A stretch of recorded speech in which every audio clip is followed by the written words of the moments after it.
الرحمن الرحيم السلام عليكم ورحمة الله وبركاته الحمد لله رب العالمين الصلاة والسلام على سيد المرسلين نبينا محمد وعلى آله وصحبه أجمعين أما بعد উপস্থিত সম্মানিত শ্রদ্ধেয় মুসলিমুন মুমিনুন ভাই বন্ধুগণ, আল্লাহ সুবহানাহু ওয়া তাআলার সমস্ত প্রশংসা, তার সামীপ্যে নিবেদন করছি আমরা সব শুকরিয়া কৃতজ্ঞতা, যিনি সালাতুল জুমআ আদায় করবার জন্যে আমাদেরকে এখানে আসার তৌফিক দান করেছেন। সবাই বলছি আলহামদুলিল্লাহ। আমরা যখন সালাতুল জুমআ আদায় করবার জন্যে আল্লাহর ঘরে একত্রিত হয়েছি নিরাপদে, তখন আমাদের ফিলিস্তিনের মুসলিম ভাইয়েরা, তাদের উপরে চলছে মুহুর মুহুর গুলি। আমাদের প্রথম কিবলা আল মসজিদুল আকসা, সেখানে ইহুদিরা দখলদারিত্ব মজবুত করে মুসলিমদেরকে তাদের মৌলিক অধিকার সালাত আদায়ের পথে নানা ধরনের প্রতিবন্ধকতা সৃষ্টি করে চলছে। ইতিপূর্বে এরকম ধৃষ্টতা, নামাজ থেকে সরাসরি বাধা দেয়া ইহুদিরা দেখাবার সাহস এতটা করে নাই, কিন্তু সম্প্রতি তারা যে ধৃষ্টতা দেখিয়ে যাচ্ছে, দুঃখজনক হলো আজকের পৃথিবীর মুসলিম শাসকরা নিজেদের গদি রক্ষার জন্য ইহুদি তোষণে বিভোর হয়ে ঘুমিয়ে রয়েছে। তবু কিছুটা হলেও আমরা আশার আলো দেখতে পাচ্ছি। নেতা ওই সমস্ত ইহুদি ঘেঁষা, গদি লোভী, ক্ষমতা লোভী শাসকদের অপেক্ষা না করে আমাদের মুসলিম ভাই বোনেরা সেখানে তাদের সর্বশক্তি দিয়ে তীব্র প্রতিবাদ করবার চেষ্টা করে যাচ্ছেন। যদিও অনেক শহীদ হয়েছেন, আহত হচ্ছেন, রক্তাক্ত হয়ে চলছেন, আমরা বাংলাদেশ থেকে কিছুই করতে পারছি না। আমরা দোয়া করছি যে আল্লাহ, তুমি তোমার কাবাকে যেভাবে রক্ষা করেছিলে আব্রাহার হাতছানি থেকে, আক্রমণ থেকে, তুমি আমাদের প্রথম কিবলা বাইতুল মুকাদ্দাসকেও রক্ষা করো। আমাদের ভাই বোনদেরকে তুমি রক্ষা করো। তুমি আরেকজন সালাহুদ্দিন আমাদের ভেতর থেকে পাঠিয়ে দাও, নেতৃত্ব দিয়ে তিনি আবার এই আমাদের কিবলাকে আমাদের কাছে ফিরিয়ে দিতে পারবেন। আল্লাহ তুমি কবুল করে নাও। সম্মানিত বন্ধুগণ, আমরা তো বীরের জাতি। আমরা কোনোদিন বুলেটকে ভয় করতাম না, মৃত্যুকে ভয় করতাম না, কিন্তু আজকে আমরা বুলেটকে ভয় করি, মৃত্যুকে ভয় করি, যে কারণে আজকে আমাদের উপরে ওরা এভাবে দখলদারিত্ব প্রতিষ্ঠা করতে সক্ষম হয়েছে।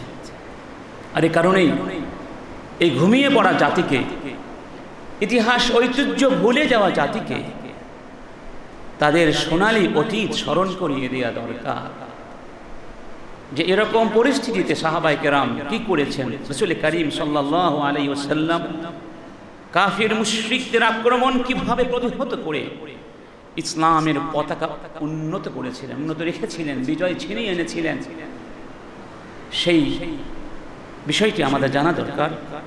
আর এই কারণেই আমরা ইনশাআল্লাহ আজকে থেকে আবার ধারাবাহিকভাবে মুহাম্মদুর রাসূলুল্লাহ সাল্লাল্লাহু আলাইহি ওয়াসাল্লাম এর সিরাত আলোচনা শুরু করব। আমরা কথা দিয়েছিলাম আজকে যে বিষয়টি আলোচনা শুরু করব সে বিষয়টি হচ্ছে গজওয়াতু আল উহুদ, উহুদের যুদ্ধ। উহুদের যুদ্ধ এই বিষয় নিয়ে আমরা আলোচনা করব ইনশাআল্লাহ। উহুদের যুদ্ধ কখন সংঘটিত হয়েছিল এই প্রসঙ্গে সিরাত গ্রন্থকারগণ একমত পোষণ করেছেন যেটি তৃতীয় হিজরির শাওয়াল মাসে সংঘটিত হয়েছিল। তবে কোন দিনটি ছিল সেই দিন, সেই ব্যাপারে কিছুটা মতানৈক্য আছে। তবে প্রসিদ্ধ মত হচ্ছে সেই দিনটি ছিল শাওয়াল মাসের 15তম দিন, শনিবার, ইয়াউমুস সাবত, শনিবার। উহুদের যুদ্ধ কেন হলো, এর প্রেক্ষাপট কি ছিল? গবেষকগণ উহুদের যুদ্ধের কারণগুলো বিশ্লেষণ করে মৌলিক 4টি কারণগুলোকে ভাগ করেছেন, 4টি কারণ উল্লেখ করেছেন। এক নম্বর হচ্ছে আসবাবু আদ-দীনি, ধর্মীয় কারণ, আদর্শিক কারণ। আল্লাহ সুবহানাহু ওয়া তাআলা কুরআনুল কারীমের মধ্যে আমাদেরকে জানিয়ে দিয়েছেন যে কাফির মুশরিকদের কাজই হলো লোকদেরকে আল্লাহর দ্বীনের পথ থেকে বাধা দেওয়া, ইসলামের দাওয়াতকে উৎখাত করে দেওয়া, রাসূলের বিরুদ্ধে যুদ্ধ করা। আর এই জন্য তারা প্রয়োজনে তাদের সমস্ত সম্পদ ব্যয় করতে রাজি আছে। তাদের জীবনের মিশন ভীষণ হলো ইসলামের অগ্রযাত্রাকে চিরদিনের জন্য বন্ধ করে দেয়া। এটা নতুন কিছুই নয়। এজন্য আল্লাহ সুবহানাহু ওয়া তাআলা বলছেন, ইন্নাল্লাযীনা কাফারু ইউনফিকুনা আমওয়ালাহুম লিয়াসুদ্দু আন সাবিলিল্লাহ। যারা কাফের তারা আল্লাহর পথ থেকে লোকদেরকে বাধা দেওয়ার জন্য তাদের সম্পদ ব্যয় করবে। فَسَيُنْفِقُونَهَا ثُمَّ تَكُونُ عَلَيْهِمْ حَسْرَةً ثُمَّ يُغْلَبُونَ وَالَّذِينَ كَفَرُوا إِلَى جَهَنَّمَ يُحْشَرُونَ। সত্যি সত্যি তারা আমার দ্বীনের পথ থেকে মানুষকে বাধা দেওয়ার জন্য তাদের সম্পদ ব্যয় করবে। এরপরে এই সম্পদই তাদের জন্য এক সময় অনুতপ্ততার কারণ হয়ে যাবে। তারা যতই সম্পদ ব্যয় করে আমার দ্বীনের পথে বাধা দেওয়ার চেষ্টা করুক না কেন, চূড়ান্ত পরিণামে তারাই পরাজিত হয়ে যাবে। এবং যারা কাফের আমার দ্বীন থেকে মানুষকে বাধা দেওয়ার জন্য অর্থ সম্পদ ব্যয় করবে, ইলা জাহান্নামা ইউহশারুন, তাদের শেষ গন্তব্য হবে কোথায়? জাহান্নাম। আজকের বাংলাদেশেও দেখুন মুশরিক নাস্তিক যত আছে তারা আমাদেরকে ইসলাম থেকে বাধা দিতে কোটি কোটি টাকা ব্যয় করছে না। নতুন কিছুই না, এটা ওদের রক্তের সাথে মিশে থাকা যেন একটা স্বভাবে পরিণত হয়ে গেছে। এটা আমাদের মনে রাখতে হবে। কাফেররা যদি কুফরি এবং নাস্তিকবাদ প্রতিষ্ঠার জন্য অর্থ ব্যয় করতে পারে, জীবন দিতে পারে, আমরা কেন সত্য ধর্ম রক্ষার জন্য অর্থ দিতে পারবো না, জীবন দিতে পারবো না? 2 নম্বর কারণ ছিল সামাজিক কারণ অথবা প্রতিশোধ গ্রহণ করা। যদিও ইসলামী রাষ্ট্র, মদিনার ইসলামী রাষ্ট্রের ক্ষুদ্র বাহিনী রাসূল করিম সাল্লাল্লাহু আলাইহি ওয়াসাল্লামের নেতৃত্বে কুরাইশ বাহিনীকে বদরের প্রান্তরে পরাজিত করে সমুচিত জবাব দিয়েছিলেন, কিন্তু একই সাথে কুরাইশদের সাথে যুদ্ধের একটি ধারাবাহিকতা অনিবার্য হয়ে দাঁড়িয়েছিল। কারণ কুরাইশদের যেই তরবারি খাপ মুক্ত করা হয়েছিল, সেই তরবারির হাত থেকে মুক্তি পেয়ে শান্তি প্রতিষ্ঠার কোনো পথ ছিল না। একটা পথ ছিল, সেই পথ কি? হয় ওই তরবারিকে টুকরো টুকরো করে দিতে হবে এবং তরবারি যারা পরিচালনা করছে তাদের হাতগুলোকে অবশ করে দিতে হবে, নইলে ওই তরবারির হাত থেকে শান্তির কোনো পথ কারণ কি? কারণ তারা পরাজয়ের গ্লানি সহ্য করতে পারছিল। লেজ কাটা সাপ যেমন প্রতিশোধের জন্য পাগলের মতো হয়ে যায়, ঠিক মক্কার কুরাইশরাও যেই পরাজয় তারা বরণ করেছিল, সেই শোচনীয় পরাজয়, তাদের বড় বড় প্রথম সারির সব নেতা নিহত হয়েছিল। এই পরাজয়ের কলঙ্ক, গ্লানি, অপমান তারা সহ্য করতে পারছিল না। তাদের ভেতরে প্রতিশোধের আগুন জ্বলছিল, আগুন জ্বলছিল। এবং তারা এমনটি বলেছিল, আমাদের মধ্যে যারা বন্দী হয়েছে মুসলিমদের হাতে, তোমরা বন্দীদেরকে মুক্তি করার জন্য তাড়াহুড়ো করবে না। এবং মক্কার মহিলাদেরকে বলে দেওয়া হয়েছিল, যারা নিহত হয়েছে তোমরা তাদের জন্য কান্নাকাটি করতে পারবে না। তাহলে মক্কার মদিনার মুসলিমরা মনে করবে আমরা দুর্বল হয়ে পড়েছি। ইন্না লিল্লাহি ওয়া ইন্না ইলাইহি। মিথ্যা মিথ্যা অভিমান, মিথ্যা আভিজাত, ঠিক না বেঠিক? যাই হোক, তাদের সিদ্ধান্ত হলো আমরা এর প্রতিশোধ নেব এবং মুহাম্মদ ও তার সাথীদের বিরুদ্ধে সর্বাত্মক যুদ্ধ পরিচালনা করে তাদেরকে শেষ করে দেব, তাদেরকে শেষ করে দেব। আবু সুফিয়ানের নেতৃত্বে যেই বাণিজ্যিক কাফেলা নিরাপদে মক্কায় পৌঁছেছিল, যেই কাফেলার জন্যই মূলত বদরের যুদ্ধ ঘটেছিল, সেই কাফেলা নিয়ে আবু সুফিয়ান কোথায় গিয়েছিলেন? দারুন নাদওয়ায় গিয়েছিলেন। দারুন, মক্কার মুশরিকদের আখড়া, শয়তানের। আবু সুফিয়ান সেখানে গেলেন। মক্কার বড় বড় যারা বেঁচে ছিল তখন নেতা, তাদের মধ্যে ইকরামা বিন আবি জাহেল, সফওয়ান বিন উমাইয়া, আবু সুফিয়ান বিন হারব, আব্দুল্লাহ বিন আবি রবিয়া, এরাও সেখানে গেল। যুদ্ধের পরের কথা বলছি। এবং তারা গিয়ে এই সিদ্ধান্ত নিল যে আমরা যুদ্ধ করব। যুদ্ধের ব্যয়ভার বহন করবেন কি দিয়ে? তারা মক্কার লোকদেরকে বলল, যাদের পণ্য ওই কাফেলায় ছিল, যে আইয়ুহান নাস ইয়া মা'শারা কুরাইশ ইন্না মুহাম্মাদান কদ ওয়াতাগাকুম ওয়া ক্বাতালা খিয়ারাকুম। মুহাম্মদ তোমাদেরকে তো ধ্বংস করে দিয়েছে, তোমাদের বড় বড় নেতাদেরকে হত্যা করেছে, তোমাদের মেরুদণ্ড ভেঙে দিয়েছে। ফাআইনুনা বিহাদাল মাল আলা হারবে।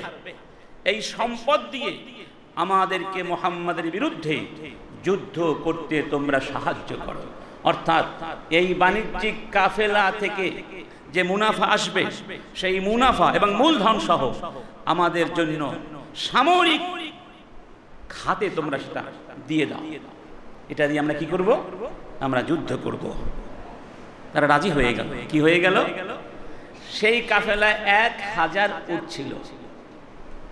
কাফেলার পণ্য বিক্রয় করে পাওয়া গেল 50,000 দিনার, 50,000 স্বর্ণ দিনার।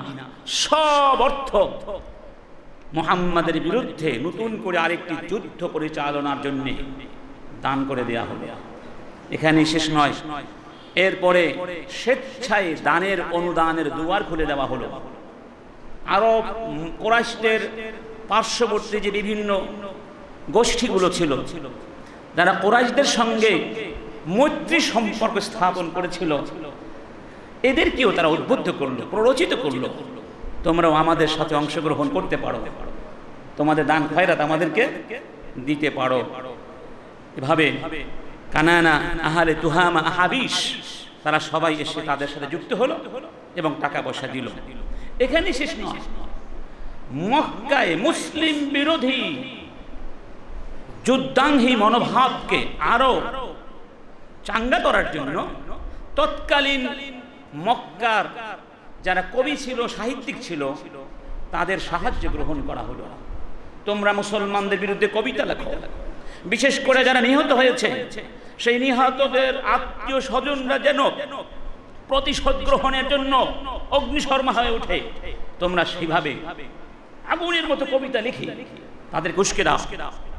যেই সব কবিদের সাহায্য নেওয়া হয়েছিল তাদের মধ্যে ছিল আবু উজ্জা আমর ইবনে আব্দুল্লাহ আল জুমাহি। এই লোকটি বদরের যুদ্ধে বন্দী হয়েছিল। রাসূল তাকে অনুগ্রহ করেছিলেন, কারণ সে বলেছিল আমার কাছে মুক্তিপণ দেওয়ার মতো কিছু নাই, আমাকে দয়া করো। রাসূল মুক্তিপণ না নিয়েই তাকে মুক্তি দিয়েছিলেন এই শর্তে, তুমি মুসলমানদের বিরুদ্ধে কোনোদিন কিছু লিখবে না। কিন্তু কাফের মুশরিক নাস্তিকরা কোনোদিন কথা দিয়ে কথা রেখেছে? নাস্তিকদের কথায় বিশ্বাস করলে রিস্ক আছে, ঝুঁকি আছে। ওদের কোনো বিশ্বাস কুরাইশদের লোভে পড়ে, আর্থিক প্রলোভনে পড়ে সে অঙ্গীকার সে লঙ্ঘন করে কুরাইশকে মুহাম্মাদের বিরুদ্ধে উস্কানি দিতে লাগলো। সাথে ছিল আরো আমর ইবনুল আস, তিনি তখনও মুসলমান হননি। তারপর হুবাইরা আল মাখজুমি, ইবনু জাবারি, মাসাফি বিন আব্দে মানাফ আল জুমাহি, এগুলো হচ্ছে তৎকালীন মক্কার বড় বড় লেখক, সাহিত্যিক, কবি, যারা ইসলামের বিরুদ্ধে কবিতা লিখেছিল, যাকে আমরা আজকের আধুনিক পৃথিবীর ভাষায় বলি তথ্য সন্ত্রাস। কি বলা যায়? তথ্য সন্ত্রাস বা বুদ্ধিবৃত্তিক যুদ্ধ। মক্কার কাফিররা মরে গেছে, কিন্তু তাদের উচ্ছিষ্ট ভোগী এবং তাদের মানব সন্তানেরা কিন্তু মরে নাই। কি বলেন, মরেছে? বাংলাদেশে তাদের অনেক সন্তান আছে, যারা কবিতার মাধ্যমে, প্রবন্ধের মাধ্যমে, পুস্তকের মাধ্যমে, উপন্যাসের মাধ্যমে, সিনেমা নাটকের মাধ্যমে সব সময় ইসলামের বিরুদ্ধে মুসলমানদের ভেতরে প্রচন্ড বিরূপ মনোভাব সৃষ্টির জন্য বিষোদ্গার করে থাকে। আছে নাকি নাই? এরা যদিও আমাদের সমাজে বাস করে, চেহারা আমাদের মধ্যে, এদেশের আলো বাতাস নিয়ে জীবন ধারণ করে, কিন্তু ওরা আমাদেরকে ভালো, কোরআনকে ভালো, মসজিদকে ভালো, মুফাসসিরদেরকে ভালো বাসে না। ওদের সম্পর্ক হলো ওই কাদের সাথে? আবু ইজ্জাদের সাথে, হুবাইরাদের সাথে। ঠিক না বেঠিক? কিন্তু ওদের জেনে রাখা উচিত, তোমাদের পূর্বসূরীরা তোমাদের চেয়ে কম ক্ষতি করার চেষ্টা করে নাই, কিন্তু ইসলামকে কিছুই করতে পারে। ইসলাম আছে। এবং বাংলাদেশের নাস্তিকদেরকে বলে দিতে চাই, তোমরা তোমাদের এই সাহিত্য নামের নোংরামি দিয়ে ইসলামের বিরুদ্ধে যতই বিষোদ্গার করো, ইনশাআল্লাহ এদেশের মানুষের, মুসলমানদের কলিজার ভেতর থেকে ইসলামকে এক বিন্দু পরিমাণ সরাতে পারবি না, ইনশাআল্লাহ। আল্লাহ তুমি আমাদেরকে বোঝার তৌফিক দাও। আরেকটি কারণ ছিল অর্থনৈতিক কারণ। কারণ তারা 2.5 লক্ষ দিরহাম তাদের ক্ষতি হয়েছিল। 2.5 লক্ষ দিরহাম কিংবা তার চেয়েও বেশি তারা মুক্তিপণ দিতে বাধ্য হয়েছিল। 2.5 লক্ষ, বিশাল ক্ষতি। আবার আবু সুফিয়ানের নেতৃত্বে যে কাফেলাটা সহজ পথে আসতো, সেটা ঘুরে আসার কারণে মুনাফাও অনেক কমে গেছে, ব্যয় বেশি হয়েছে। তারা শুধুমাত্র সিরিয়ার পথেই বাণিজ্য করত। 2.5 লক্ষের চেয়ে বেশি আশরাফি স্বর্ণমুদ্রা, সেই ব্যবসাও বন্ধের উপক্রম হয়ে গিয়েছিল।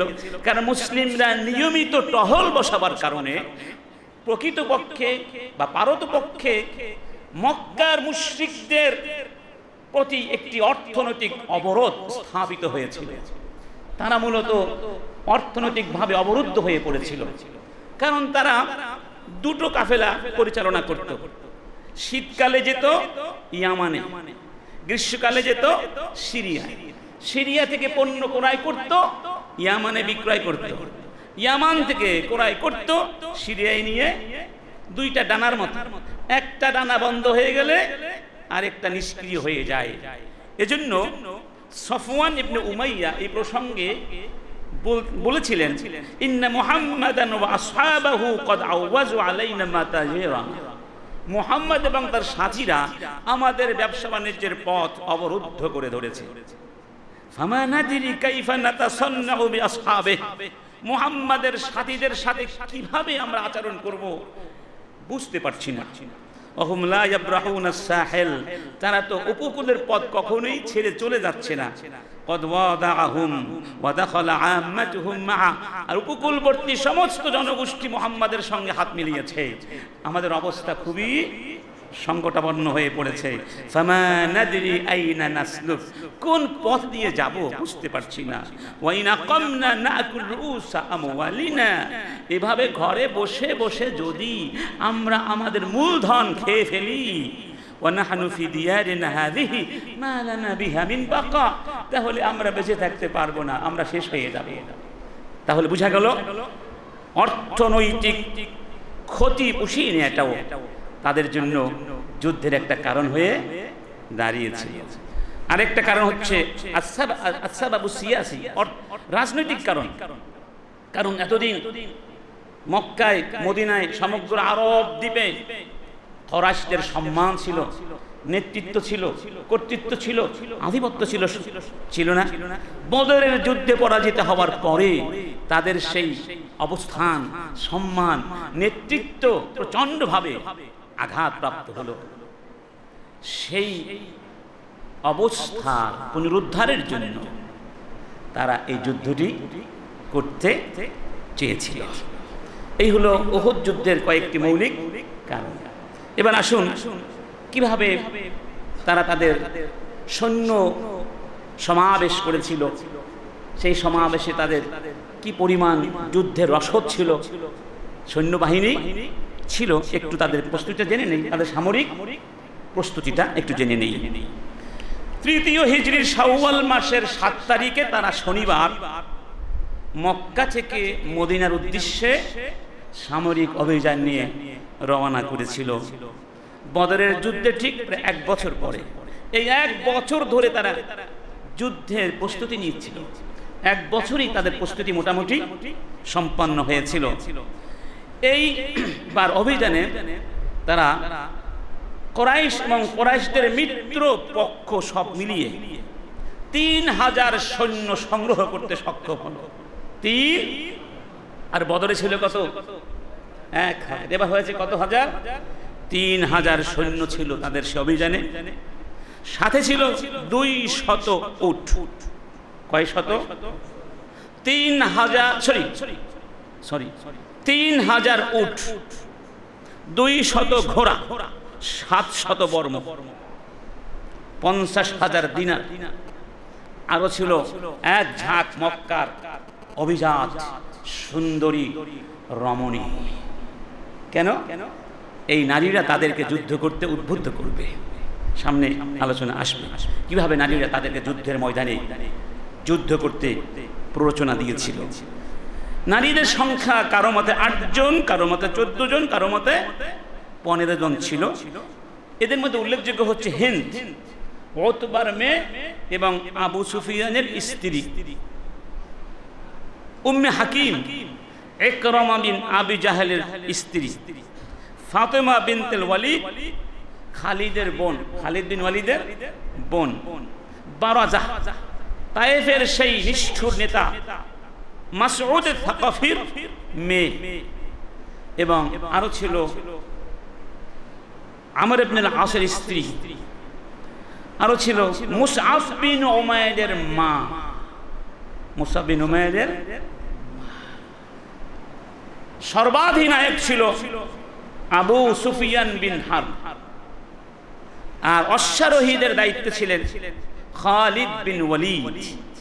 তাকে সাহায্য করেছিলেন ইকরামা, এবং মুশরিকদের পতাকা বহন করছিল বনি আব্দুদ্দারের লোকেরা, বনি আব্দুদ্দার। এই পরিমাণ শক্তি, সামর্থ্য, সামরিক রসদ নিয়ে তারা রওনা করলো মক্কা থেকে মদিনার পথে। মক্কায় ছিলেন রাসূল করিম সাল্লাল্লাহু আলাইহি ওয়াসাল্লামের চাচা আল আব্বাস বিন আব্দুল মুত্তালিব রাদিয়াল্লাহু। তিনি অত্যন্ত সূক্ষ্মভাবে কাফেরদের সমস্ত সামরিক তথ্যের বিবরণ দিয়ে রাসূলকে চিঠি পাঠালেন একজন দূতের মাধ্যমে। 500 কিলোমিটার সেই দূত 3 দিনের মধ্যে অতিক্রম করে মদিনায় পৌঁছে গিয়েছিল। সুবহানাল্লাহ। আব্বাস সেখানে লিখেছিলেন, ইন্না কুরাইশান ক্বাদ আজমাআতিল মাসীরা ইলাইক, কুরাইশরা তোমার দিকে অভিযান নিয়ে যাওয়ার প্রতিজ্ঞা নিয়েছে। ফামা কুনতা সানিআন ইযা হাল্লু বিকা ফাসনা। এই কুরাইশরা যখন তোমার ওখানে গিয়ে পৌঁছাবে তখন তুমি কি করবে তা করো, মানে কিভাবে তুমি এই অভিযান প্রতিহত করবে সেই চেষ্টা করো। ওয়াকাদ তাওয়াজ্জাহু ইলাইকা ওয়া হুম 3000, তাদের সংখ্যা হলো কত হাজার? 3000। ওয়াকাদু মিআতাই ফারাস, সঙ্গে আছে 200 ঘোড়া। ওমিনহুম ওয়াফিহিম সাবআতু মিয়াদার, তাদের মাঝে আছে 700 বর্মধারী। ওয়া 3000 বাঈর, 3000 উট এবং যুদ্ধাস্ত্র। আরেকটা বিষয় হলো বদরের যুদ্ধ থেকে কাফিররা অনেক কিছু শিখেছে, যুদ্ধের কৌশল অনেক কিছু শিখে এসেছে। কাদের কাছ থেকে? মুসলিমদের কাছ থেকে। তারা যে 200 উট নিয়ে গিয়েছিল সাথে, ঘোড়া, এই ঘোড়ায় তারা কি আরোহণ করে নাই, তারা আরোহণ করেছে কিসের উপরে? উটের উপরে, যাতে করে ঘোড়া ক্লান্ত না থাকে, যুদ্ধের ময়দানে যেন ঘোড়া কি করতে পারে? দৌড়াতে পারে, কাজ করতে পারে। এটা একটা কৌশল ছিল তাদের। যাই হোক, আব্বাসের দূত মদিনায় গিয়ে রাসূলকে চিঠি হস্তান্তর করলেন। রাসূল করিম সাল্লাল্লাহু আলাইহি ওয়াসাল্লাম তখন কুবায় ছিলেন। কোথায় ছিলেন? মসজিদে কুবা। চিঠি পড়ে শোনালেন উবাই বিন কাব রাদিয়াল্লাহু আনহু। চিঠির সমস্ত কথা শুনে রাসূল বললেন, উবাই, তুমি এই কথাগুলো গোপন রাখবে, কাউকে বলবে না। সেখান থেকে তিনি সরাসরি মদিনায় চলে গেলেন।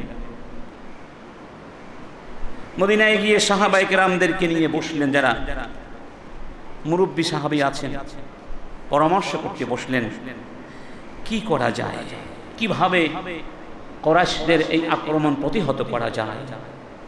তারা তো ইতিমধ্যে মদিনার পথে রওনা করেছে, হয়তো অনেকখানি পথ চলেও এসেছে, কাছাকাছি চলে এসেছে। রাসূল করিম সাল্লাল্লাহু আলাইহি ওয়াসাল্লাম প্রথমে নিজের অভিমতটা ব্যক্ত করলেন, বললেন, ইন্না ফি জুন্নাতিন হাসিনা লাউ আন্না আকালনা বিল মদিনা ফাইন দাখালু আলাইনা ফিহা কাতালনাহুম। আমরা মদিনায় একটা শক্ত অবস্থানে আছি, এটা একটা দুর্গের মতো। মদিনা একটা দুর্গের মতো, 3 দিকেই তো পাহাড় বেষ্টিত, এটা দুর্গের মতো এলাকা। তো রাসূল বললেন, আমার মনে হয় আমরা যদি মদিনার ভেতরে থাকি, অবস্থান করি, সেটাই ভালো হবে। ওরা যদি মদিনায় অনুপ্রবেশ করতে চায় তখন আমরা যুদ্ধ করব, অর্থাৎ মদিনার ভেতরে থেকেই আমরা আক্রমণ প্রতিহত করব। এটি ছিল কার অভিমত? রাসূল করিম সাল্লাল্লাহু আলাইহি ওয়াসাল্লাম। কিন্তু সাহাবায়ে কেরামদের মধ্যে অধিকাংশের দৃষ্টিভঙ্গি ছিল অন্য রকম। বিশেষ করে অনেক সাহাবী বদরের যুদ্ধে অংশ নিতে পারেন নাই। তারা বদরের যুদ্ধে অংশগ্রহণ করে জিহাদের ফজিলত কিংবা শাহাদাতের ফজিলত লাভ করতে পারেন নাই। তাদের মধ্যে ক্ষুধা ছিল, আগ্রহ ছিল। বিশেষ করে আনসাররাও মদিনায় থেকে যুদ্ধ করতে পছন্দ করেন। তারা বললেন, ইয়া রাসূলুল্লাহ, ওয়াল্লাহি ইয়া রাসূলুল্লাহ, মা দুখিলা আলাইনা ফিহা ফিল জাহিলিয়া। জাহিলি যুগেও মক্কার কুরাইশরা মদিনার ভেতরে আক্রমণ করার সাহস করে না, করেছে? ফাকাইফা ইউদখালু আলাইনা ফিল ইসলাম। ইয়াদখুলু, কিন্তু ইউদখালু লেখা হয়েছে, আমি দেখেছি। ইয়াদখুলু মানে ঢোকা, আর ইউদখালু মানে ঢোকানো। আমরা মুসলিম হয়েছি, এরপরে তারা মক্কায় প্রবেশ করবে? জাহিলি যুগে মক্কার লোকেরা মদিনায় আমরা ঢুকতে দেই নাই, তারা আজকে ঢুকবে মদিনায়? এটা হতে পারে না। উখরুজ বিনা ইলা আদুবিনা লা ইয়ারাউনা আন্না জাবুনা মিনহুম ওয়া দাউফনা। ইয়া রাসূলুল্লাহ, আপনি দয়া করে আমাদেরকে নিয়ে শত্রুদের মোকাবিলা করতে বের হয়ে যান, যেন মক্কার শত্রুরা, মুশরিকরা এ কথা মনে করতে না পারে আমরা কাপুরুষ হয়ে গেছি, আমরা ভীরু হয়ে পড়েছি, আমরা দুর্বল হয়ে পড়েছি, এ কথা যেন তারা মনে করতে না পারে। আরেক দল বললেন, ইয়া রাসূলুল্লাহ কুন্না নাতামান্না হাযাল ইয়াওম, কতদিন ধরে মনে মনে আশা করছিলাম, স্বপ্নের মালা গেঁথেছিলাম, এমন একটা দিন যদি আসতো, আল্লাহর কাছে দোয়া পর্যন্ত করেছিলাম, ওয়া নাদউল্লাহ, যে আল্লাহ আরেকটা অবস্থান আমাদেরকে দাও, দোয়া করেছিলাম। ফাকাদ সাকাহু ইলাইনা ওয়া কাররাবাল মাসির, আল্লাহ যখন সেই দোয়া কবুল করে নিয়েছেন, মুশরিকদেরকে আমাদের কাছে পাঠিয়ে দিয়েছেন এবং আমাদের কাছাকাছি ওরা চলে এসেছে। উখরুজ বিনা ইলা আ'দাইনা, হে নবী আমাদেরকে নিয়ে তাদের সঙ্গে যুদ্ধ করতে বের হয়ে যান। সুবহানাল্লাহ। সাহাবায়ে কেরামদের মনোভাব দেখে রাসূল দেখলেন যে তারা সংখ্যায় বেশি, বললেন শাআনুকুম ইদান, ঠিক আছে তাহলে তোমাদের মত আমি গ্রহণ করলাম। ওই অনুষ্ঠানে আব্দুল্লাহ বিন উবাই বিন সালুলও ছিল খজরাজ গোত্রের প্রতিনিধি হিসাবে, তারও অভিমত ছিল রাসূলের মতো, কারণ সে তো মুনাফিক, সে মনে মনে ভেবেছিল যদি মদিনার ভেতরে থেকে প্রতিরক্ষা করা যায় আমার জন্য সুবিধা হবে, আমি ঘরে থাকবো, আমি যুদ্ধ করতে যাব না, কে আমাকে দেখবে, কথা বুঝতে পেরেছেন? এই জন্য সে মদিনার ভেতরে থেকেই যুদ্ধ করার প্রস্তাবনাকে সমর্থন দিয়েছিল। এখন প্রশ্ন হলো, রাসূল মদিনার ভেতরে বসে যুদ্ধ করার কথা কেন বললেন এবং সাহাবীরা মদিনার বাহিরে গিয়ে প্রতিরোধ করার পরামর্শ কেন দিলেন? যুক্তি আছে না? রাসূলের যুক্তি ছিল যে ওরা যদি মদিনার ভেতরে আক্রমণ চালায় তাহলে মদিনার নারী পুরুষ সবাই একসাথে প্রতিরোধ করতে পারবে, আমাদের যোদ্ধার সংখ্যা বেড়ে যাবে, আর ওরা মদিনা এসে অলিতে গলিতে যুদ্ধ করে সুবিধা করতে পারবে না, নারীরা ঘরের ছাদ থেকে কি করতে পারবে, আক্রমণ করতে পারবে, এবং যখন মদিনা আক্রমণ করবে তখন কেউ বসে থাকবে না, কারণ সবার তো চিন্তা আছে, আমার স্ত্রী আছে, সন্তান আছে, সম্পদ আছে, সবাই স্ত্রী সন্তান সম্পদ রক্ষার জন্য বহির আক্রমণ প্রতিরোধ করার জন্য ঝাঁপিয়ে পড়বে। এটি ছিল কার ইচ্ছা? রাসূলের ইচ্ছা। আর সাহাবায়ে কেরামদের উদ্দেশ্য ছিল যে তাদেরকে মুসলমানদের বীরত্ব এবং সাহসিকতা প্রদর্শন করা, যাতে তারা বারবার এরকম আক্রমণ করার সাহস না পায়। তদ্রূপ ওই যে বললাম, যারা বদরের যুদ্ধ করতে পারেন নাই তাদের মধ্যে প্রচন্ড আগ্রহ ছিল যুদ্ধ করার, জিহাদ করার, শাহাদাতের পেয়ালা পান করার। তদুপরি আনসাররা রাসূলকে কথা দিয়েছিলেন আকাবায় বসে, ইয়া রাসূলুল্লাহ আপনাকে প্রতিরক্ষা করব। তারা চিন্তা করলেন আমরা যদি মদিনার ভেতরে বসে থাকি তাহলে হতে পারে রাসূলকে যে ওয়াদা করেছিলাম সেই ওয়াদার লঙ্ঘন হয়ে যাবে। আল্লাহু আকবার। যাই হোক, সিদ্ধান্ত হলো মদিনার বাহিরে গিয়ে যুদ্ধ হবে। আল্লাহর নবী ঘরের মধ্যে চলে গেলেন, আবু বকর ওমরের সাথে গেলেন।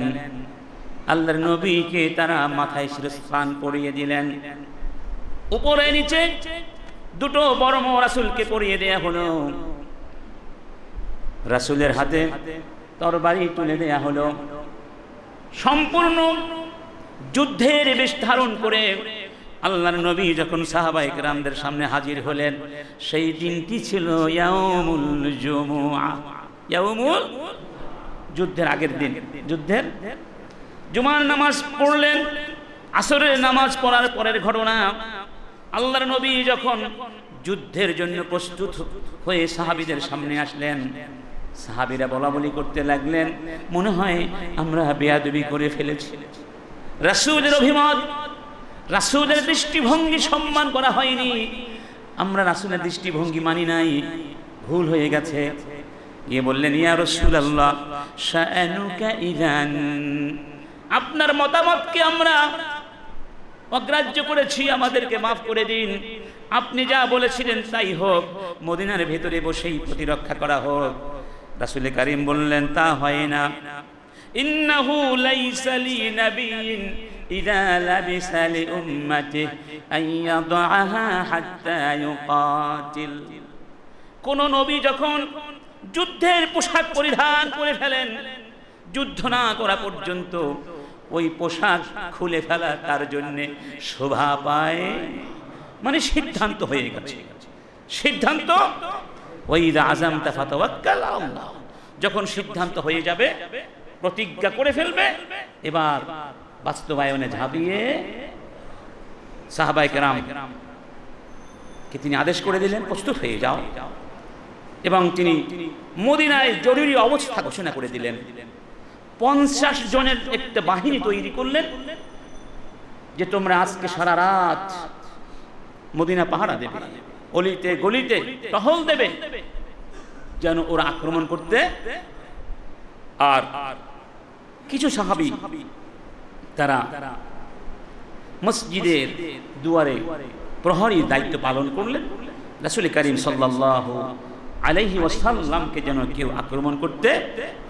এদের মধ্যে ছিলেন সাদ ইবনে মুআয, উসাইদ বিন খুদাইর, সাদ বিন উবাদা আর অনেক সাহাবী।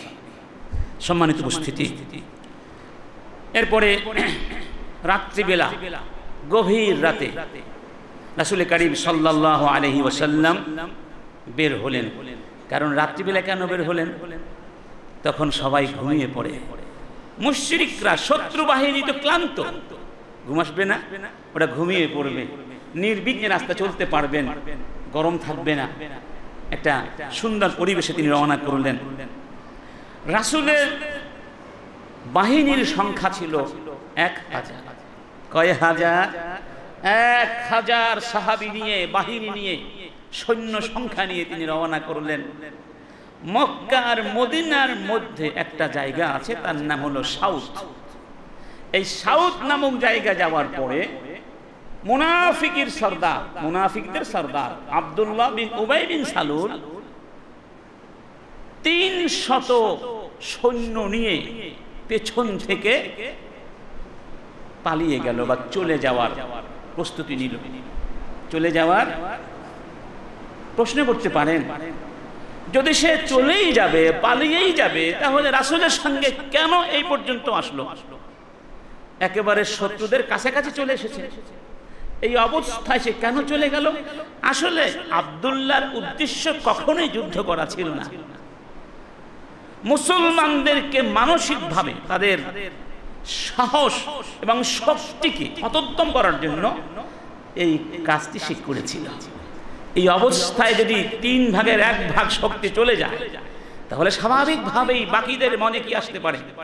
দুর্বলতা আসতেই পারে। এটি ছিল আব্দুল্লাহর দুরভিসন্ধি। আব্দুল্লাহ তার এই অবস্থানকে জাস্টিফাই করার চেষ্টাও করেছিল। তাকে যখন বলা হলো তুমি চলে যাচ্ছ কেন, সে বলল আসানি ওয়া আতাআল উইলদান ওয়া মান লা রা'য়া লাহ, মুহাম্মদ আমার কথা শুনে নাই।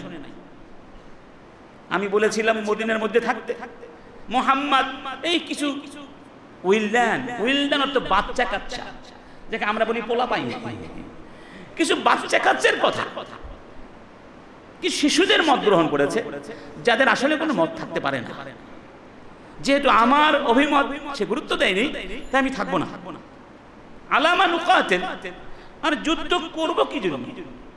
ওমা নাদরি আলামা নাকতুল আনফুসানা, নিজেদেরকে আমরা কেন হত্যা করব? তার চেয়ে বরং চলে যাওয়াটাই কি। সে যখন চলে যাচ্ছিল, তখন এক সাহাবী, তার নাম হলো আব্দুল্লাহ বিন হারাম। আব্দুল্লাহ বিন হারাম তাদের পশ্চাৎ ধাবন করলেন, উচ্চ স্বরে তাদেরকে ডেকে বললেন, ইয়া কওম, হে আমার কওম, উযাক্কিরুকুমুল্লাহ, তোমাদেরকে আমি আল্লাহর কথা স্মরণ করিয়ে দিচ্ছি, আল্লাহকে ভয় করো। আল্লাহ তাখযালু কওমাকুম ওয়া নাবিয়্যাকুম ইনদামা হাদারা মিন আদুওয়িহিম, তোমরা চলে যেও না, তোমরা তোমাদের কওমের লোকদেরকে লাঞ্ছিত করো না, তোমাদের নবীকে অপমানিত করো না, যখন তারা শত্রুদের মোকাবেলা করার জন্য হাজির হয়েছেন, তোমরা যেও না। কিন্তু তারা তখন বলল, লাউ না'লামু কিতালাল লাত্তাবা'নাকুম, আমরা যুদ্ধ করতে পারি না, আমরা যুদ্ধ জানি না, যুদ্ধ জানলে তো তোমাদের সাথে যুদ্ধ করতাম, যুদ্ধ করতে পারি না আমরা, তাই মরার চেয়ে বরং কেটে পড়াটাই কি। এই প্রসঙ্গে আল্লাহ বলছেন ওয়ামা আসাবাকুম ইয়াউমাল তাকাল জামআন ফাবিইযনিল্লাহি ওয়ালিয়ালামাল মুমিনিন। উহুদের যুদ্ধের প্রান্তরে তোমরা যে বিপদের সম্মুখীন হয়ে পড়েছিলে, যখন দুই দল মুখোমুখি হয়েছিল, সব কিছুই ছিল আল্লাহ সুবহানাহু ওয়া তাআলার ইচ্ছায়। কারণ আল্লাহ জানতে চান কারা আসল মুমিন এবং কারা আসল মুনাফিক। বদরের প্রান্তরে মুমিনরা এক কথায় সবাই জবাব দিয়েছিলেন। আল্লাহর নবী যখন তাদের মতামত জানতে চেয়েছিলেন, ইয়া রাসূলুল্লাহ, আপনার সঙ্গে আমরা যাব, আল্লাহ যেখানে আপনাকে যেতে বলেছেন চলে যান। লাউ খুত্তা বিনা হাযাল বাহরা লাখুদনা, আপনি যদি আমাদেরকে নিয়ে এই সাগরের ভেতরে ঝাঁপ দিয়ে পড়েন, আমাদের কোনো আফসোস নাই, একজন মানুষও পেছনে চলে যাবে না। তারা ছিল 100 বার মুমিন, সেখানে কোনো মুনাফিক। আর বদরের যুদ্ধে, উহুদের যুদ্ধে এসে আল্লাহ সুবহানাহু ওয়া তাআলা বললেন, মা কানাল্লাহু লিয়াযারাল মুমিনিনা আলা মা আনতুম আলাইহি হাত্তা ইয়ামিজাল খাবিসা মিনাত তাইয়্যিব। আল্লাহ খাবিস গুলোকে তাইয়্যিব থেকে আলাদা করে দিতে চান, সুবহানাল্লাহ। তার মানে ওরা মুনাফিক, ওরা মুসলমান। কে মুসলমান কে মুনাফিক এখানে পরিষ্কার পরিষ্কার। আল্লাহ পাক বলছেন, ওয়াকিলা লাহুম ওয়ালিয়ালামাল্লাযীনা নাফাকু, কারা মুনাফিক আল্লাহ সেটা জানতে চান, স্পষ্ট করতে চান। ওয়াকিলা লাহুম তাআলাউ কাতিলু ফি সাবিলিল্লাহি আও ইদফাউ, যখন তাদেরকে বলা হয়েছিল আমাদের সঙ্গে এসো, যুদ্ধ করতে এসো, আল্লাহর দ্বীনকে প্রতিরক্ষা করতে এসো, ক্বালু লাউ না'লামু কিতালান লাত্তাবা'নাকুম, তখন তারা বলল আমরা যদি যুদ্ধ করতেই পারতাম তাহলে তোমাদের সঙ্গে আমরা চলে যেতাম। ওয়াহুম লিল কুফরি ইয়াউমাইযিন আকরাবু মিনহুম লিল ঈমান, আল্লাহ বলছেন ওরা ঈমানের চেয়ে সেদিন কুফরের একেবারে কাছে চলে গেছে। অর্থাৎ ওরা ঈমানদার নয়, ওরা কি? يقولون بأفواههم ما ليس في قلوبهم, ওরা মুখ দিয়ে যা বলে সেটা মনের ভিতরে নাই, আর মনের ভিতরে যা আছে মুখ দিয়ে তা বলে না। ওয়াল্লাহু আ'লামু বিমা ইয়াকতুমুন, তারা মনের ভিতরে কি গোপন করছে আল্লাহ সব জানেন, সুবহানাল্লাহ। সূরা আলে ইমরান আয়াত নাম্বার 166 থেকে 167। আমার বন্ধুগণ, তখন আব্দুল্লাহ বিন হারাম বললেন, ঠিক আছে তোমরা চলে যাও, তোমাদের দরকার নাই, আল্লাহ পাক আমাদেরকে তোমাদের ছাড়াই ইনশাআল্লাহ বিজয় দান করবেন। ইমাম বুখারী riwayat করছেন, ইন্নাল মুসলিমিনা ইখতালাফু ফি আমরি হাউলাইল্লাযীনা ইনখাযালু আনিল মুসলিমিন فريق منهم يقول نقاتلهم وفرقة أخرى تقول ادعوهم أو دعوهم। মুসলমানরা আবার ওই মুনাফিকদের ব্যাপারে দুই ভাগ হয়ে গেল। এক ভাগ বললেন ওদের বিরুদ্ধে যুদ্ধ করা দরকার, আরেক ভাগ বললেন যাক ওরা চলে যাক, ওদেরকে ছেড়ে দাও, ওদেরকে ছেড়ে দাও। এই প্রসঙ্গে আল্লাহ বলছেন, فما لكم في المنافقين فئتان, তোমাদের কি হলো মুনাফিকদের ব্যাপারে তোমরা দুই ভাগে বিভক্ত হয়ে গেলে। ওয়াল্লাহু আরকাসাহুম বিমা কাসাবু, আল্লাহ সুবহানাহু ওয়া তাআলা ওদের অপকর্মের কারণে ওদেরকে ইসলাম থেকে ঘুরিয়ে দিয়েছেন। আতুরিদুনা আন তাহাদু মান আদাল্লাল্লাহ, আর আল্লাহ যাকে পথভ্রষ্ট করতে চান তোমরা কি তাদেরকে হেদায়েত দিতে চাও? পারবে না, তা পারবে না। ওমান ইউদ্লিলিল্লাহু ফালান তাজিদা লাহু সাবিলা, আল্লাহ যাদেরকে হিদায়াত দেবেন না, দলালাতের মধ্যে ফেলে দেবেন, তাদেরকে হিদায়াত দেওয়ার কোনো পথ তুমি পাবে। আবার আমরা যেন আল্লাহকে দোষী না করি যে আল্লাহ তাদেরকে হিদায়াত দেন নাই, দোষটা তাহলে আল্লাহ। আস্তাগফিরুল্লাহ। এজন্য আল্লাহ আগেই বলেছেন আর কাসাহুম বিমা কাসাবু, ওদের অপকর্মের কারণেই, অপরাধের কারণেই, নাফরমানির কারণেই ওরা কি দলালাতের যোগ্য হয়েছিল, আর এই কারণেই আল্লাহ তাদেরকে পথভ্রষ্ট করে দিয়েছিলেন। তাহলে অপরাধী কারা? ওরাই আসলে অপরাধী। সম্মানিত বন্ধুগণ, রাসূল করিম সাল্লাল্লাহু আলাইহি ওয়াসাল্লাম এরপরে আশ-শাইখান নামক জায়গায় গিয়ে সেনাবাহিনী পরিদর্শন করলেন, সবাইকে দেখলেন কি অবস্থা, কে কোথায় আছে। তো সেখানে 14 জন শিশু ছিল। কয়জন? তাদের বয়স ছিল 14 বছর বা তার চেয়ে কম। যুদ্ধ করার মতো তাদের যোগ্যতা ছিল না। এজন্য রাসূল তাদেরকে ফিরিয়ে দিয়েছিলেন যে না, তোমাদেরকে যুদ্ধে নেওয়া যাবে। এদের মধ্যে কারা কারা ছিলেন? আব্দুল্লাহ বিন উমর, যায়েদ বিন সাবিত, উসামা বিন যায়েদ, যায়েদ ইবনে আরকাম, আল বারা বিন আযিম, আবু সাঈদ আল খুদরি। সুবহানাল্লাহ, বড় বড় সাহাবী, যারা পরে বড় বড় সাহাবী হয়েছে। আল্লাহু আকবার। একজনকে পারমিশন দিলেন, তার নাম ছিল সামুরা বিন রাফি' বিন খাদিজ। রাফি' বিন খাদিজ তিনি বললেন, ইয়া রাসূলুল্লাহ, আমি তীর চালাতে পারি। আর বাস্তবেই তিনি খুব অভিজ্ঞ তীরন্দাজ ছিলেন। রাসূল করিম এজন্য তাকে গ্রহণ করলেন। সামুরা বিন জুনদুব যখন শুনলেন রাসূল বা জানলেন রাফি'কে অনুমতি দিয়েছেন, তখন তিনি কান্না করতে লাগলেন এবং তার বাবাকে গিয়ে বললেন, আপন বাবা নয়, তবে আপন বাবার মতোই ভালো মানুষ ছিলেন তিনি। তিনি রাফি'কে, সামুরাকে লালন পালন করে বড় করেছিলেন। তার মায়ের স্বামী আর কি, সৎ বাবা, আমরা বলি সৎ বাবা। বাবা রাসূলের কাছে গিয়ে বললেন, ইয়া রাসূলুল্লাহ, আপনি রাফি'কে অনুমতি দিয়েছেন, আমার সামুরাকে ফিরিয়ে দিয়েছেন। এজন্য সামুরা খুব কান্নাকাটি করছেন। সামুরা বলছে, ইয়া রাসূলুল্লাহ, আমি রাফি'র চেয়ে অধিক শক্তিশালী, আমি রাফি'কে কুস্তি করে পরাজিত করে দিতে পারি। ছোট্ট মানুষ। আল্লাহর নবী তখন রাফি'কে ডাকলেন, সামুরাকে ডাকলেন, দুজনকে বললেন, তাসারা, তোমরা মল্ল যুদ্ধ করো, কুস্তি করো। কুস্তি করে সামুরা বিন জুনদুব সত্যি সত্যি রাফি'কে কুস্তিতে আছড়ে দিলেন, একেবারে কুপকাত করে ফেলে দিলেন। সুবহানাল্লাহ। আল্লাহর নবী তখন সামুরাকে যুদ্ধ করার জন্য কি দিলেন? অনুমতি দিয়ে দিলেন। সুবহানাল্লাহ। এবার আসুন দেখা যাক রাসূলের যুদ্ধের কৌশলগুলো কি ছিল, তিনি কিভাবে পরিকল্পনাটা করেছিলেন। খুত্তা পরিকল্পনা করেছিলেন কাফিরদের মোকাবিলা করার জন্য।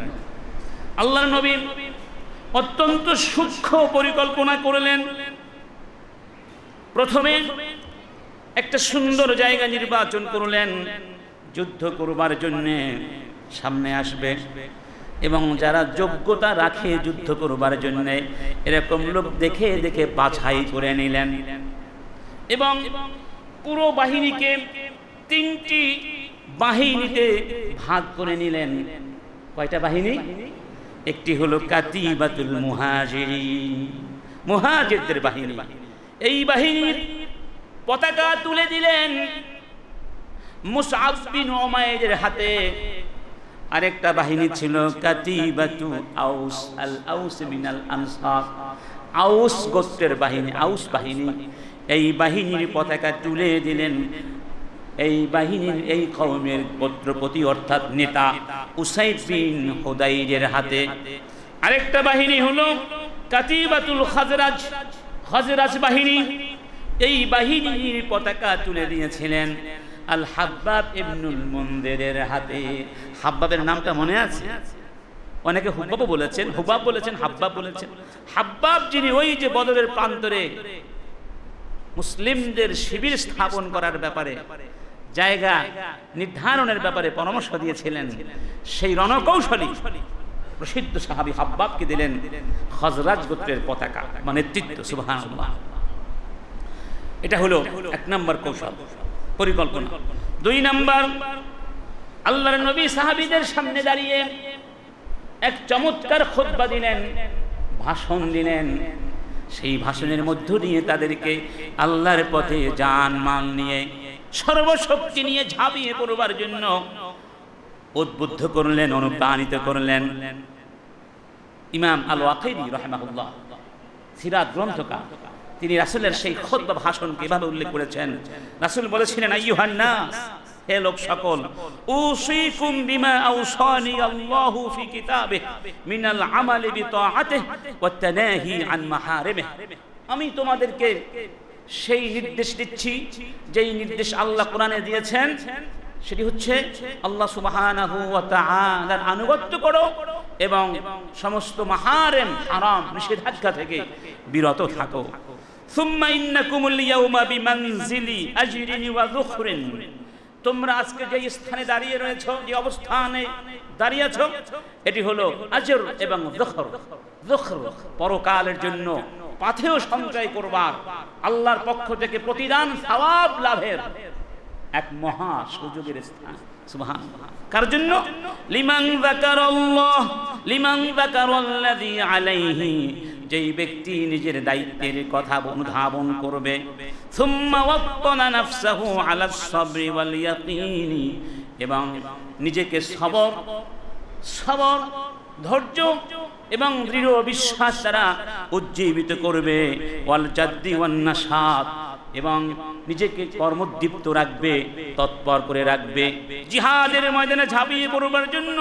ফাইন্না জিহাদাল আদুই শাদীদুন কারীহুন কলিলুম মান ইয়াসবির, জেনে রাখো শত্রুদের বিরুদ্ধে যুদ্ধের ময়দানে দাঁড়িয়ে জিহাদ করা অত্যন্ত কঠিন কাজ। এই কাজ সবাই করতে পারে না, এই ধৈর্য সবাই ধারণ করতে পারে।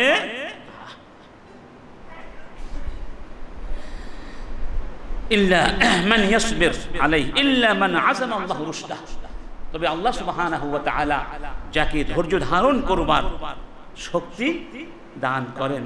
ফাইন্নাল্লাহা মা'a মান আতাআহ, আল্লাহ তাদের সঙ্গে থাকেন যারা আল্লাহর আনুগত্য করেন। ওয়া ইন্নাশ শাইতানা মা'a মান আসা, আর শয়তান তাদের সঙ্গী হয় যারা আল্লাহর নাফরমানি করে। ফাফতাতিহু আমালাকুম বিসসবরি আলাল জিহাদ, আজকে তোমাদের প্রথম আমল হোক যুদ্ধের ময়দানে সবর করার সিদ্ধান্ত গ্রহণ করা। ওয়ালতামিসু বিযালিকা মা ওয়া'আদাকুমুল্লাহ, এবং এর মাধ্যমে আল্লাহ তোমাদের জন্য যে ওয়াদাগুলো করেছেন সেই ওয়াদার যোগ্যতা অর্জন করা।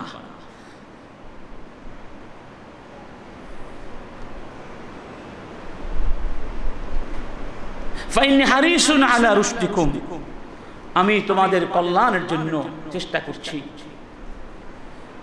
ফাইনাল ইখতিলাফ ওয়া তানাজুআ ওয়া তাসবীত মিন আমরিল আজজি ওয়াদ দুআফ, খবরদার তোমরা পরস্পর ঝগড়া করবে না, ইখতিলাফ করবে না, দুর্বল হবে না, দুর্বল হবে না। এইভাবে রাসূল উৎসাহিত করলেন এবং আল্লাহর পক্ষ থেকে সাহায্যের ঘোষণা দিলেন। সাহাবায়ে কেরামদের ভেতরে জিহাদের চেতনা আরো কয়েক গুণ বৃদ্ধি পেল। এবার আরেকটি পরিকল্পনা ছিল। রাসূল করিম সাল্লাল্লাহু আলাইহি ওয়াসাল্লাম উহুদের প্রান্তরে যাওয়ার পরে উহুদ পাহাড়ের সামরিক গুরুত্বটা অনুধাবন করলেন। তিনি মুসলিমদেরকে এভাবে সাজালেন, তারা উহুদ পাহাড়ের মুখোমুখি দাঁড়িয়েছে, পেছনে মদিনা, সামনে কি উহুদ পাহাড়, সরি তাদের পেছনে, সামনে মদিনা, পেছনে উহুদ পাহাড়, পেছনে কি উহুদ পাহাড়, সামনে কি, আর মুশরিকরা ছিল তাদের পেছনে মদিনা ছিল। কথা বুঝতে পেরেছেন? আচ্ছা, এভাবে সাজালেন। ওখানে উহুদের পাদদেশে সন্নিকটে আরেকটা পাহাড় আছে, তার নাম ছিল আইনাইন। অবশ্য তার নাম এখন জাবালুর রুমাত। জাবালুর, যারা হজ করতে গিয়েছেন জাবালুর রুমাত দেখেছেন, 70 জন সাহাবীর কবরের পাশে যে ছোট্ট একটা টিলা আছে না, এটার নাম জাবালুর রুমাত। এই পাহাড়ের একটা সামরিক গুরুত্ব ছিল। এই পাহাড়ের গিরিপথ দিয়ে আক্রমণ করার সম্ভাবনা ছিল। রাসূল কারীম সেজন্য 50 জন অত্যন্ত অভিজ্ঞ তীরন্দাজ সৈন্য সেখানে নিযুক্ত করলেন এবং তাদের নেতৃত্বে দিলেন কাকে? আব্দুল্লাহ বিন জুবাইর। আব্দুল্লাহ বিন, এবং বলে দিলেন কুমু ইলা মাসাফিকুম হাযিহি ফাহমু যুহুরানা, তোমরা যাও তোমাদের ওই জায়গায় গিয়ে কাতারবন্দী হয়ে দাঁড়াও। ফাইন রাআইতুমুনা, তোমরা আমাদেরকে রক্ষা করবে। ফাইন রাআইতুমুনা ক্বাদ ইনতাসারনা, যদি দেখতে পাও আমরা বিজয়ী হয়েছি, ফালা তুশরিকুনা, তাহলেও তোমরা স্থান ত্যাগ করবে না, আমাদের সঙ্গে অংশগ্রহণ করবে না। ওয়া ইন রাআইতুমুনা নুকতাল ফালা তানসুরুনা, আর যদি দেখতে পাও আমাদেরকে এক এক করে হত্যা করা হচ্ছে, তবুও তোমরা ওই জায়গাটা ছাড়বে না যতক্ষণ পর্যন্ত আমি অনুমতি ওই জায়গা থেকে চলে যাবে না। অন্য রিওয়ায়াতে বলা হয়েছে ইন রাআইতুমুনা ইয়াখতুফুনা আত-তায়রু ফালা তাবরাহু মাকানাকুম হাদা হাত্তা উরসিলা ইলাইকুম, যদি দেখতে পাও যে পাখি আমাদেরকে ছো মেরে নিয়ে যাচ্ছে, ছো মেরে, কিংবা আমরা মরে গিয়েছি আমাদের লাশগুলো পাখি উড়ে করে খাচ্ছে, তবুও ওই জায়গা থেকে সরবে না। ওই জায়গাটার গুরুত্ব এত বেশি ছিল, রাসূল অনুধাবন করেছিলেন। এটা ছিল একটা রণ কৌশল। আর বাস্তবেই তারা তিনবার ওই গিরিপথ দিয়ে আক্রমণ হানার অপচেষ্টা করেছিল, কিন্তু এই তীরন্দাজ বাহিনী তাদেরকে তীর মেরে ঝাঁঝরা করে দিয়েছিলেন, তারা আক্রমণ করতে পারে নাই। সুবহানাল্লাহ। আরেকটা কৌশল ছিল রাসূলের, তিনি নামাজের মতো করে সাহাবীদের সৈন্য বিন্যস্ত করেছিলেন। নামাজের মতো করে বলছিলেন তাকাদ্দাম ইয়া ফুলান তাআখার ইয়া ফুলান, তুমি সামনে এসে তুমি পিছনে যাও। যারা সবচেয়ে শক্তিশালী বীর যোদ্ধা তাদেরকে কোথায় দিলেন? সামনে দিলেন, বাকিদেরকে পেছনে দিলেন। এবং তাদেরকে আদেশ করে দিলেন লা ইউকাতিলান্না আহাদাকুম আও আহাদুকুম হাত্তা না'মুরাহু বিল কিতাল, আমি অনুমতি দেওয়ার আগে কেউ যুদ্ধ শুরু করবে না। এই হচ্ছে যুদ্ধ শুরু হওয়ার আগ পর্যন্ত ইতিহাস। এখন শুরু হবে আসল যুদ্ধ ইনশাআল্লাহ। আজকে যেহেতু সময় শেষ, আগামী জুমাতে আলোচনা অব্যাহত থাকবে। অনেক সুন্দর আলোচনা, উহুদের যুদ্ধের আলোচনা আমাদের অবশ্যই জানা দরকার, তথ্যগুলো জানা দরকার। বিশেষ করে আজকে পৃথিবীতে ঈমান নিয়ে বেঁচে থাকার জন্য এই যুদ্ধের শিক্ষাগুলো আমাদের অবশ্যই ধারণ করতে হবে। ইনশাআল্লাহ আমরা সবাই আগামী জুমাতে আসবেন ইনশাআল্লাহ। আপনারা আরো বেশি বেশি করে ভাইদেরকে নিয়ে আসবেন, যাতে করে আপনিও সওয়াব অর্জন করতে পারেন। ঘুমিয়ে যাওয়া ঘুমন্ত এই জাতিকে আমরা জাগ্রত করার ক্ষেত্রে কিছুটা হলেও সবাই কম বেশি অবদান রাখতে পারি। আল্লাহ পাক আমাদের সবাইকে তৌফিক দান করুন, আমিন।